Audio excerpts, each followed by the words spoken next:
Perfect time.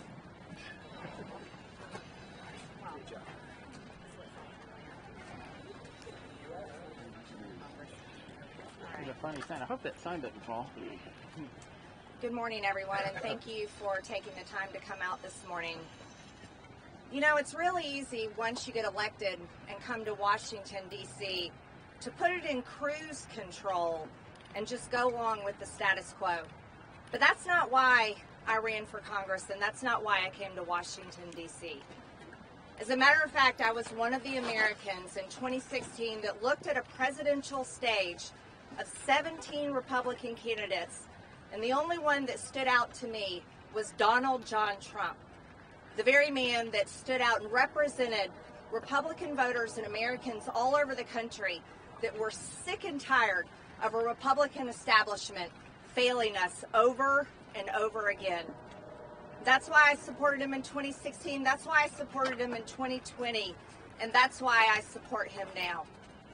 But what happened when President Trump became president and the Republican majority in the House and the Republican majority in the Senate is the Republican establishment under Paul Ryan failed President Trump and failed the agenda that we wanted to get done.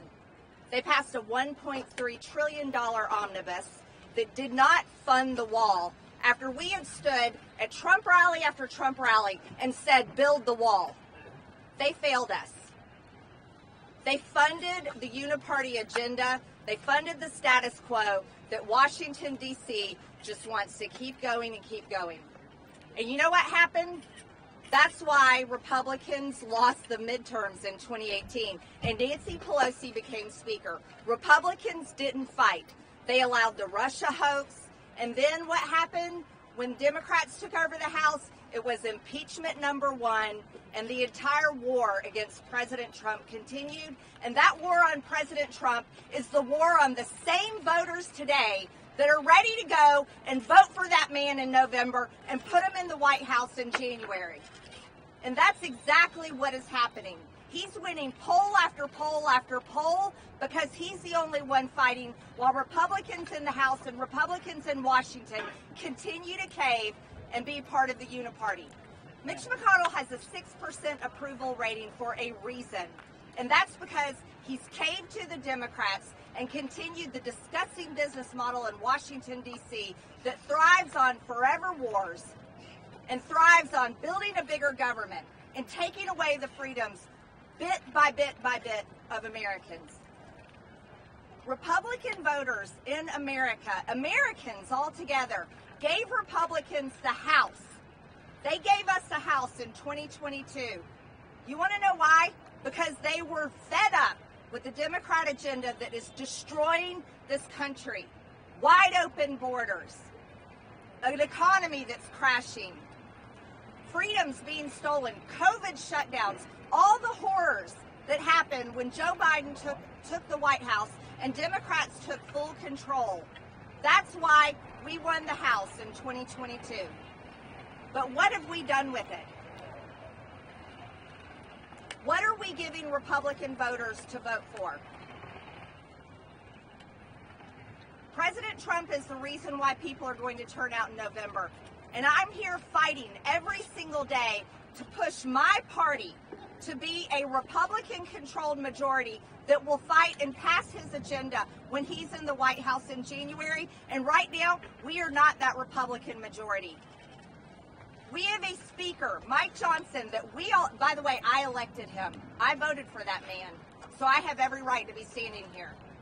It wasn't a choice of America. It was a choice within our Republican conference. And I voted for Mike Johnson because his voting record before he became Speaker was conservative. He voted against funding Ukraine.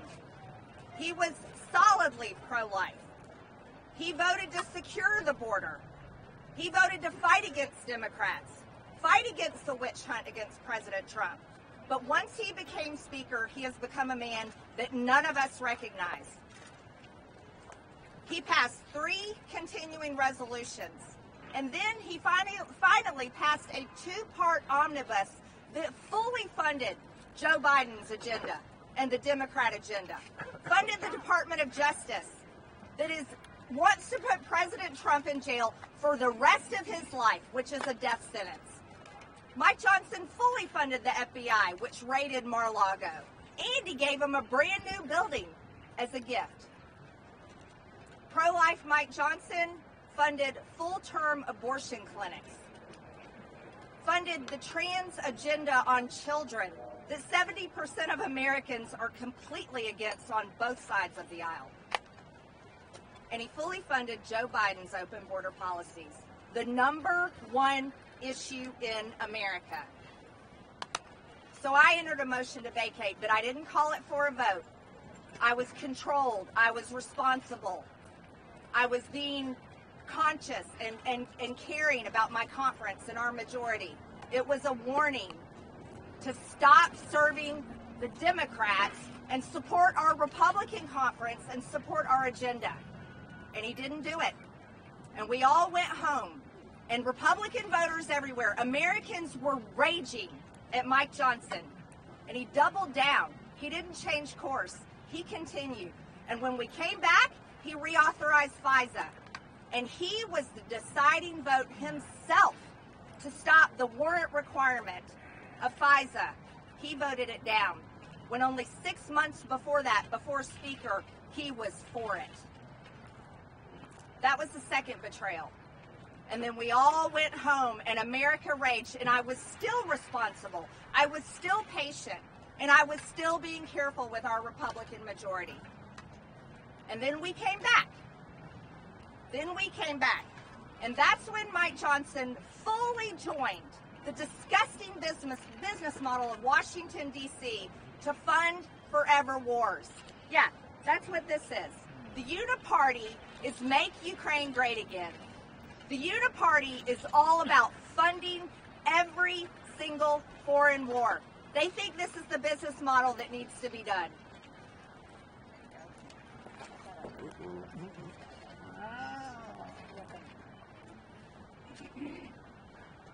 Americans do not want to send their hard-earned tax dollars to fund the murder and killing in foreign countries. They're fed up with it.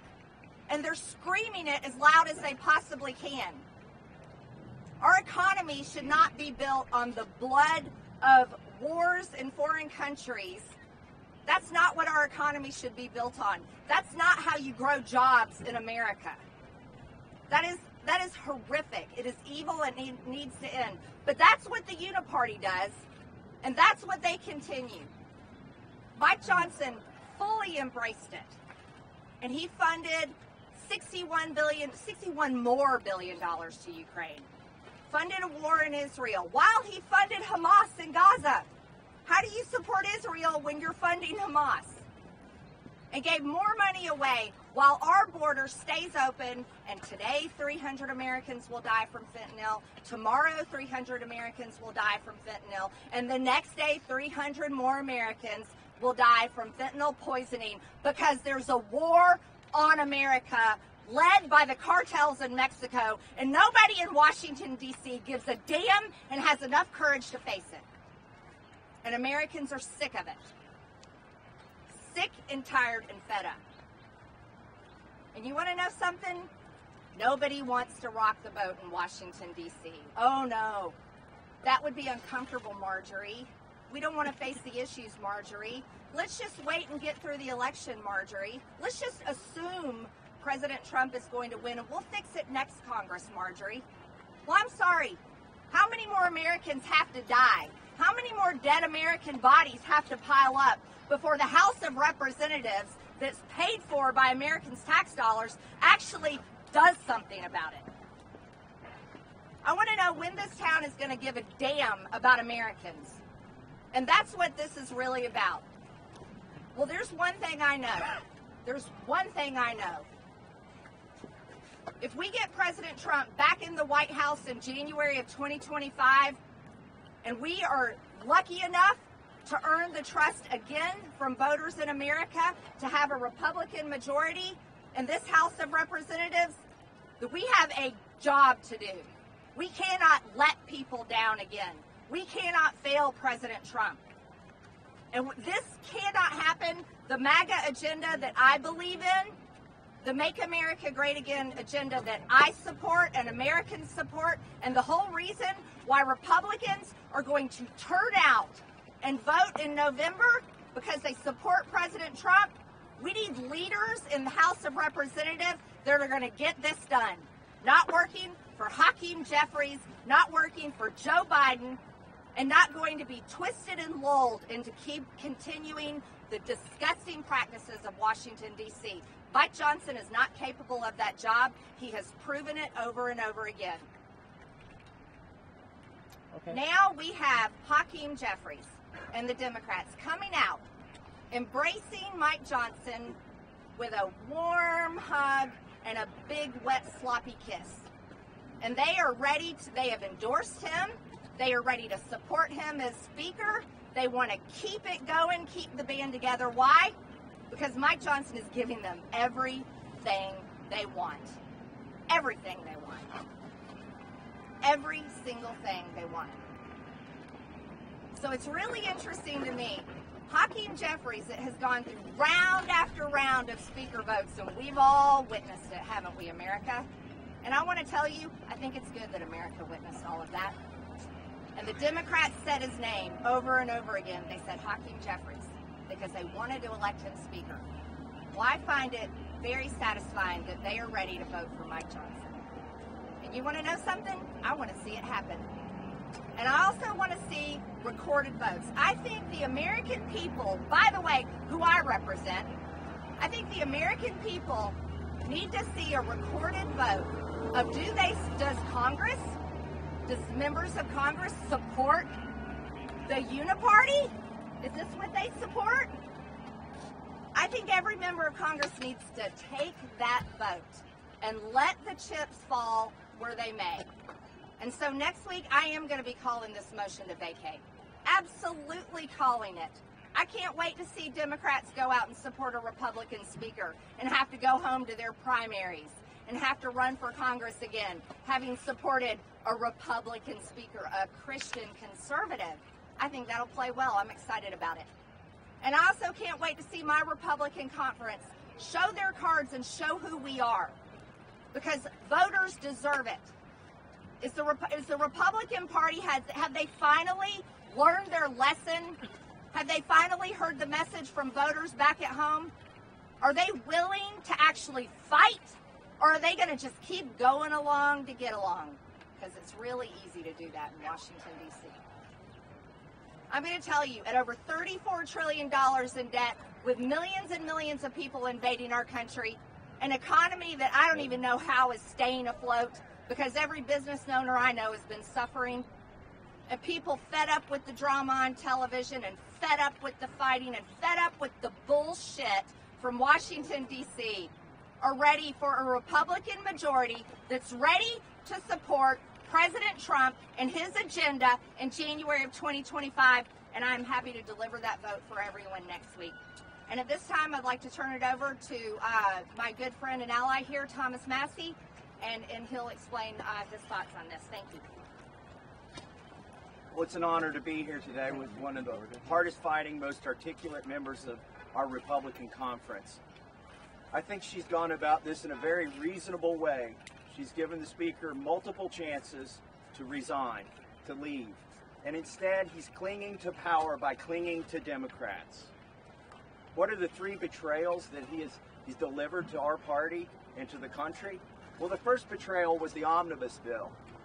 You know, under Kevin McCarthy, we did 7 separate spending bills.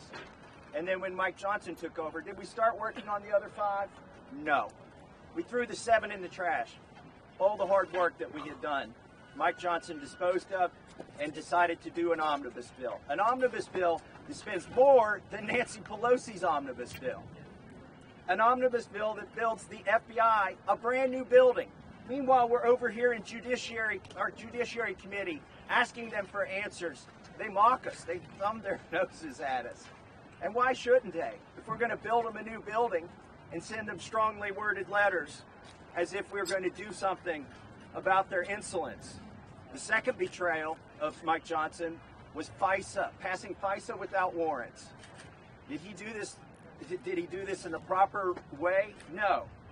The authority for the FISA 702 program rests with the Judiciary Committee, but Mike Johnson decided to let the Intel Committee run this program.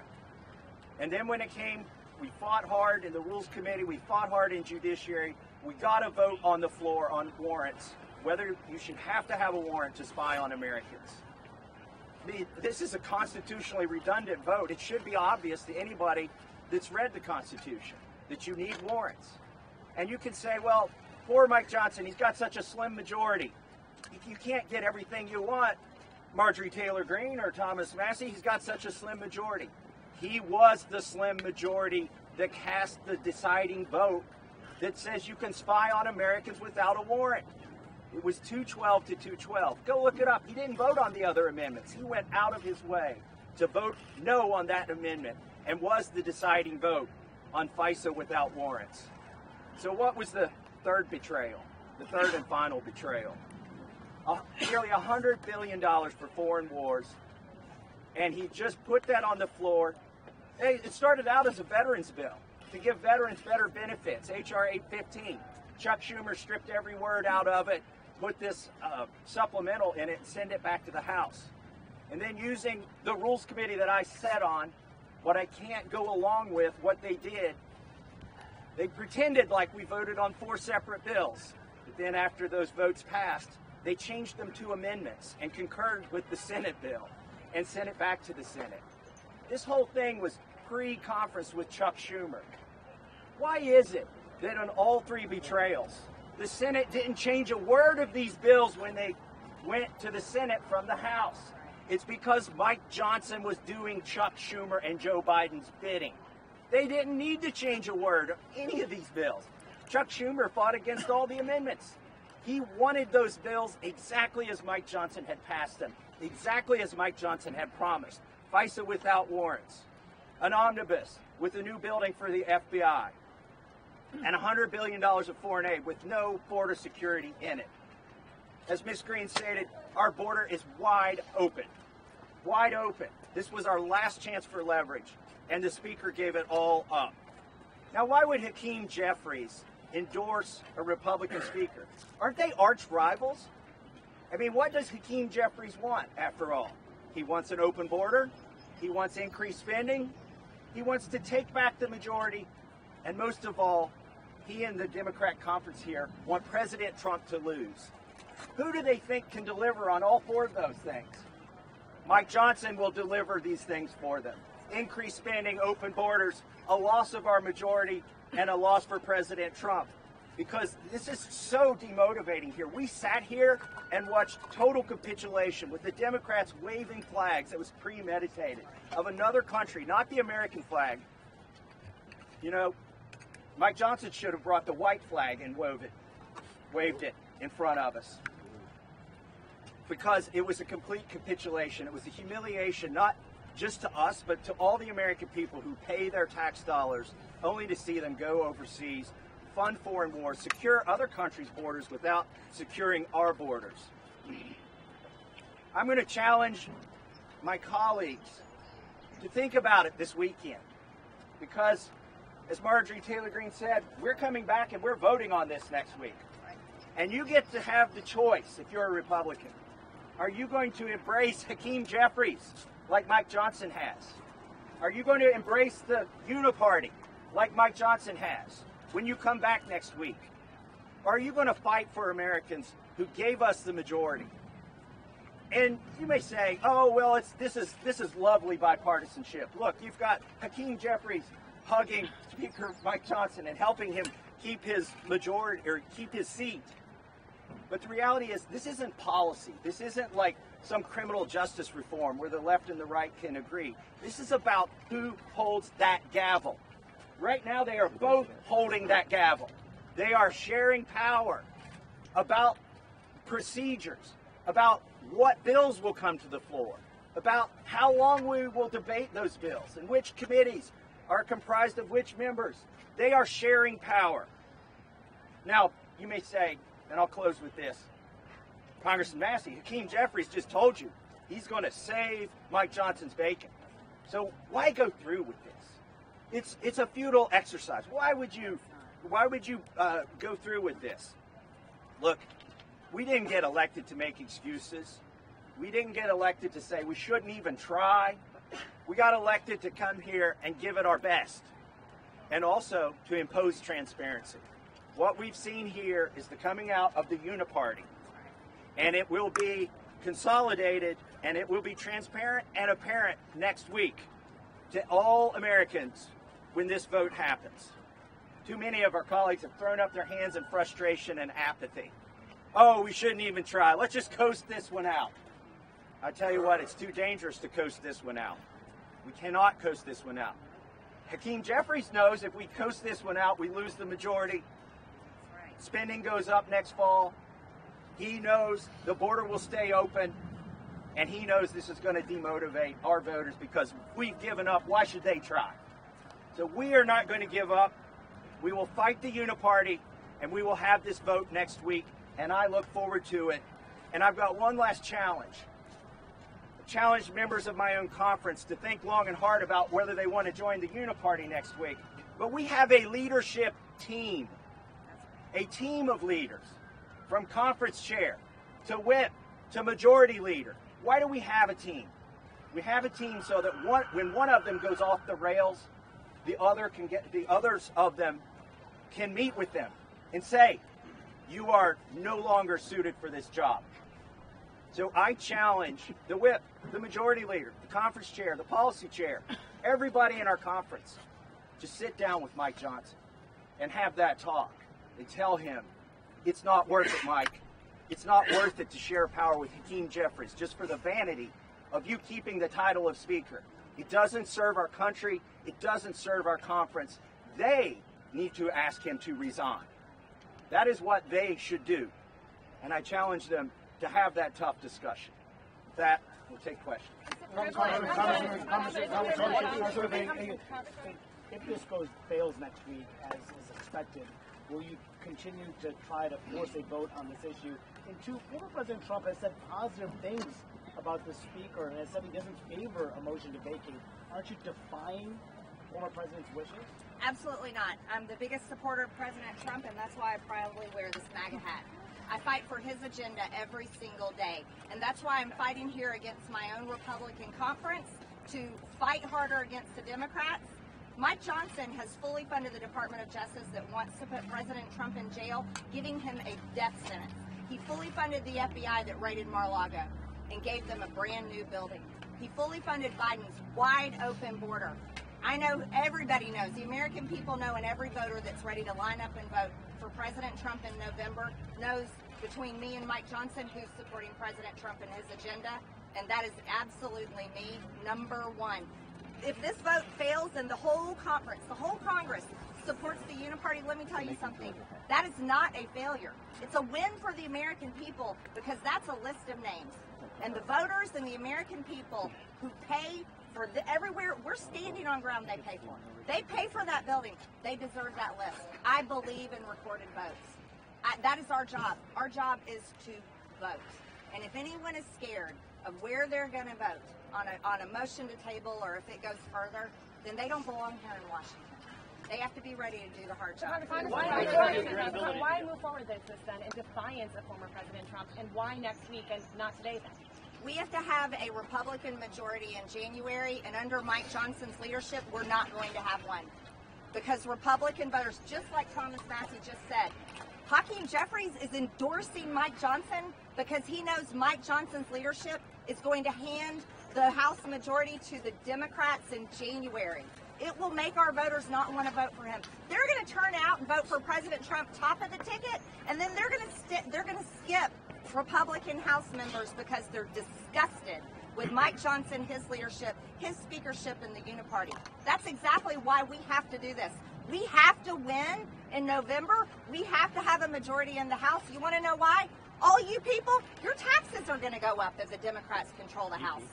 That's right. The whole tax cut, President Trump's tax cuts and savings plan, guess what? It expires this year. And whoever controls the House of Representatives, if it's Mike Johnson and Hakeem Jeffrey holding hands together, your taxes are going up, ladies and gentlemen. And you want to know what else? Your money is going to be funding Ukraine because they already want more money for Ukraine. They're demanding it already. That check cleared, and it wasn't even a week, and they said Ukraine's going to need more money by the end of the summer. And that's what's going to continue. Americans don't want it. Yes, sir. Congresswoman. How come next week is not today? Everybody needs the weekend to prepare. I'm not irresponsible. I care about my conference. I have been measured. I have given this time. I have given warning after warning after warning. And that's why we don't have to rush. We can do it next week. Also, I think this is a somber decision for Mike Johnson. He deserves a weekend to think about it. He should resign because he knows what's coming next week. What's coming is his sharing of power with Hakeem Jeffries. Now, I'm actually not going to concede that the vote will fail. I mean, I think Hakeem had to step out in front and get in front of this freight train because he was afraid he didn't have enough Democrats who would save Mike Johnson. I don't think it's something he wanted to do because now it's going to happen. He is going to embrace Mike Johnson, and the question is, will there be enough Democrats to overcome the Republicans who come to their senses this weekend? They've got a weekend to think about it, but more importantly, Mike Johnson has a weekend to think about it. How do you respond, Congresswoman, if this resolution is tabled on Monday, will you continue to force votes on it? I haven't made a decision on that yet. Congresswoman, how do you respond to Speaker Johnson, who just last night said you are not a serious lawmaker? And if not Speaker Johnson, then who should be holding that gavel? I'm not into personal attacks. That's not why I'm doing this. This has nothing to do with Mike Johnson as a person. But this is about his job performance, and I believe in accountability. I voted for Mike Johnson as Speaker. And every single day when I'm out and about talking to folks in my district or I'm traveling across the country, the one phrase I hear over and over again is keep fighting. Keep fighting. They do not want us to back down. They do not want us to just put it in cruise control and go along to get along, and that is what that is. That's exactly what that is. That is full surrender to the very agenda that voters all over America said enough. And in 2022, they gave us the majority to stop the Democrat agenda. So I'm not going to surrender. And as Thomas Massie said, when they were waving the Ukraine flag on the United States House of Representatives floor, that is complete surrender.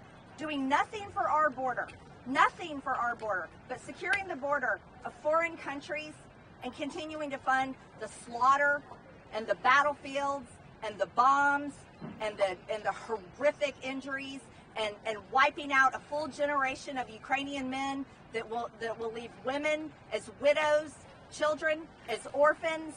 I'm sorry, the American people don't want to pay for that. If that's what Mike Johnson is for. Who do you want in that role? We have people. Yeah, go ahead. So that charge is leveled from Mike Johnson against Marjorie Taylor Greene. You're saying that he said she's not a serious lawmaker? Is that right? In an interview last night. Okay, in an interview last night. She's the most serious representative up here. If you listen to the speech that she just gave, she captured exactly what Republicans back home are thinking. They are tired of this swamp. And what does it mean to the Speaker Mike Johnson to be a serious lawmaker? Well, I think it means something different now than it meant 6 months ago or a year ago when he was a rank and file member. Because now to him, being a serious lawmaker means betraying our conference. It means going with the majority of the Democrats and abandoning a majority of Republicans. I don't think that's a serious speaker. I also don't think it's a serious constitutionalist to cast the deciding vote on whether you need a warrant to spy on Americans and getting rid of the warrant provision. So I think he needs to look in a mirror before he criticizes Miss Marjorie Taylor Greene. Congressman, given the Speaker's capitulation recently, ramming through Joe Biden's agenda while betraying constituents, would there be a difference between Hakeem Jeffries as Speaker and Mike Johnson as Speaker? Well, you clearly listen to people more than this town. That's exactly what people are saying everywhere. It's all over the internet and comments. It's being said in coffee shops. It's being said, you go to the town square, that's what people are talking. They're saying, what is the difference? What is the difference between Mike Johnson and Hakeem Jeffries? People are saying that they see no difference. There is no difference because Mike Johnson is sharing the gavel. They're holding it together. And Mike Johnson is not fighting. He's giving Hakeem Jeffries full power. That's why Hakeem Jeffries has given him the biggest endorsement of his lifetime. And that is the last thing that the American people wanted to see. It took weeks. By the way, just on that point about sharing power, it wasn't just Hakeem Jeffries who endorsed Mike Johnson. It was their whip, and it was their caucus chair. Their entire leadership team plans on getting a promotion in January thanks to Mike Johnson. Where is our leadership team? They need to be as united as Hakeem's team is. And they need to surround Mike Johnson and say, Mike, it's time to leave. Congresswoman, so yesterday, thank you. Congresswoman, last time it took weeks for you all to coalesce around the speaker to even get somebody who wanted to be speaker. So who do you have in mind this time around to prevent Congress from shutting down and not doing its work again? I'm not naming names, but I think we have people that are capable. Anybody that's willing to fight for our agenda. Anyone that refuses to share the power with Hakeem Jeffries. That's something that we're capable of doing if we decide to do it. This Republican conference can do it. I have watched us do great things. Just as Thomas Massie said, before they ousted Kevin McCarthy, we passed seven separate appropriation bills. We were passing incredible bills that lined up exactly with the reason why people voted for us. And once Mike Johnson took over, he completely stopped it all. We only had 5 left, and he just let them go. Do you want McCarthy back again? That's not what I said. I think he's moved on. What our conference is capable of doing is electing someone that is ready and willing to lead, and I have full faith and confidence we can do it. We just have to do it. What do you guys? And listen, also, from the very beginning, Mike Johnson has had the chance to save us from what happened in October. Look, he is a lame duck. He's not going to get reelected in January. He's not going to lead us to any policy wins. He's not going to cut any spending. He is not even going to try. That is why Hakeem wants him to remain the speaker. So what should he do at this point? He should do what John Boehner did. Do you remember when John Boehner left? He gave us notice, and instead of not having a speaker, we allowed him to remain speaker while we did, as an extracurricular activity, elect another speaker. It wasn't like it was in October when we came in. We had to come in every day of every week, and we all had the same meeting, and we couldn't do subpoenas, we couldn't do investigations. Everything came to a standstill. Mike Johnson alone can save us from that ultimate outcome. If he would step down, but announce that he's stepping down 10 weeks from now and give us time and allow us to still function as a conference. And that's why Marjorie put this bill in the hopper. That's why we've collected co-sponsors, and that's why we're giving him one more weekend to think about it. So yesterday, Watley was here kind of making a pitch that doing this so close to election would not be good for Republicans. Are you worried about kind of what Julie was saying about doing this so close to an election? It took 3 weeks last time. Did this deter Republicans come November? No, we're not going to have a House majority if we keep Mike Johnson. And it's just not going to happen. Here's the other thing. This is May 1st. We have all the way until November. We are going to win the House majority when we prove to our voters we're worth voting for. That's the most important thing that we can do. President Trump, listen, let's say Mike Johnson stays speaker, and the only way that we will get the House majority in November is because President Trump drags everybody across the line. And that could happen. But the reality is, if people are going to cast their vote based on this uniparty garbage right here, they're just going to vote for the Democrats. Because like this man said, everyone's saying, what's the difference? There is no difference. Excuse me, okay, just to be sure, I get that you don't want to name names as far as you're thinking about right now, but the fact of the matter is, you have Mike Johnson because Republicans didn't even have a group of names to begin with. So do you have some sort of short list in mind right now? Are you kind of mulling names? Do you have at least a group of people that you're sort of thinking about? Well, let's be honest. We have Mike Johnson because nobody hated Mike Johnson. Okay? There was nothing in his prior life, or political or private, that qualified him for this job. He is a lost ball in tall weeds. He is unequipped to negotiate with Chuck Schumer. And a lot of people have ideas about why he's betrayed us. I think it's just pretty simple. He's over his head. So no short list. And so I would say there are at least a dozen members of our conference who either politically or privately have done things in their life that qualify them to lead.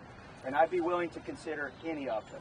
And we don't have a list. Would What they do you get all guys Republicans? what do you say to Republicans who are saying that you guys are playing into the hands of Democrats, that this will cause chaos or disunity, and that they essentially released this statement to provoke you into doing exactly what I'm talking about? That little narrative that you echoed is a lie, and that comes from the Republican establishment.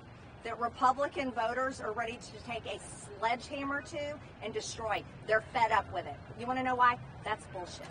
It just is. Congresswoman. A few weeks ago, Congressman Ouster said that he would support Bush. He's not here today. Do you still have his support? Oh yeah, absolutely. He just had he had another thing he had to attend to. Yeah, absolutely. You defended this motion to vacate, saying that you're respecting the conference by holding this back. But how do you explain, it took 3 weeks to elect Mike Johnson Speaker, how do you explain risking another leadership crisis and throwing the House? I think that's the same question that we've answered about 4 times now. Do you have a different question? By the way, I'll answer this again, even though it's been asked. Yeah. This is the time to clean house. Not in October, not in September when he betrays us with another CR or an increase, another omnibus. Now is the time to clean house. There is time. I mean, we're not even done with primaries yet. People aren't focused right now on their general elections. They're still trying to win their primaries. This is when we should take out the garbage, take out the trash, solve these problems that we have so that we can be a united conference, so that we can have somebody in the speaker's chair who actually has a credible chance of winning speaker in January. Look, Hakeem and his cohorts and colleagues may bail out Mike Johnson next week. That remains to be seen, whether it's a bluff or not. But we know they're not going to vote for him in January. And we know that Mike Johnson can't get a majority of Republicans in January. Even our colleagues who aren't co-sponsors of this have privately admitted there is no way in hell they're going to vote for Mike Johnson to be Speaker in January. And so that's why we need to handle it now, put somebody in that seat who can lead our conference and present a united front to Republicans who are going to go vote in November. Are either of you considering running for Speaker? Everybody, we're going to end the press conference. What I'm calling on is, like my colleague here said, Mike Johnson can do some really, he can pray about it, think about it all weekend, do the right thing, and resign, giving our conference time to elect a new leader, a new Speaker of the House. He should reject the endorsement of Hakeem Jeffries and the entire Democrat leadership team. That is not an endorsement that any Republican speaker should ever want or embrace. And this vote will be called next week, and I would just want to urge all our colleagues to prepare for it. It's the right thing to do for America. It's time to clean house and get our conference in order and get ready to support President Trump's agenda. God willing, he wins in November, and we take back full power here in Washington in January. Thank you very much, everyone. Congressman, what day next week? You get your motion today.